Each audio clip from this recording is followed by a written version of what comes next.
Donc en infographie, on va scinder ça plutôt en 2 années, 5e, 6e, avec dans la première année plutôt tout ce qui est technique. On va se concentrer sur les programmes, comment ils fonctionnent, les règles de base du graphisme, la composition, vraiment techniquement utiliser le crayon, comment dessiner, etc.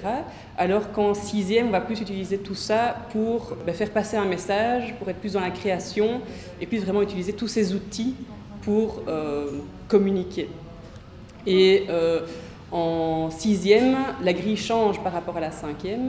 En 5e, c'est plus du coup Photoshop, Illustrator, du croquis, du dessin, utiliser l'image, etc., les bases, la composition, la mise en page, la hiérarchie de l'information. En 6e, ils ont toujours des cours de graphisme, ils ont des cours de publication numérique, de web design, d'animation et de 3D.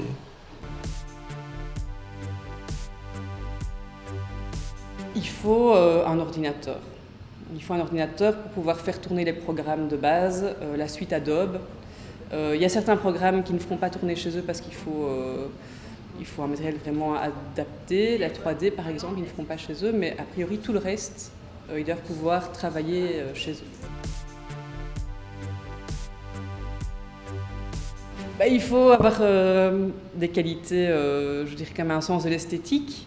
Il faut être travailleur, évidemment, mais ça c'est pas uniquement en infographie, mais il faut avoir envie de travailler, de se remettre en question pour pouvoir avancer. Oui, il faut un sens de l'équilibre. Après, ça s'apprend, mais il faut savoir le capter. En général, les gens qui se tournent vers l'infographie sont quand même des gens qui sont déjà un peu artistes, qui aiment l'image, qui aiment partager par l'image, qui sont intéressés dont l'œil est pris par des photos, des affiches, qui aiment déjà ça, qui ont déjà un goût de la typographie et ce genre de choses à la base. Les débouchés après la Sicu Info, je pense qu'on peut soit devenir continuer à l'IATA dans une 7e spécialisée, du coup pour approfondir une des bases qu'on a eues en 6e, si on souhaite approfondir la 3D ou l'animation ou l'audiovisuel. Et ensuite, on peut attaquer, je pense, directement un graduat ou des formations beaucoup plus spécialisées, encore une fois, si on a vraiment trouvé sa voie dans une des matières qu'on a vues et qu'on veut vraiment approfondir, partir sur une formation spécialisée ou un graduat.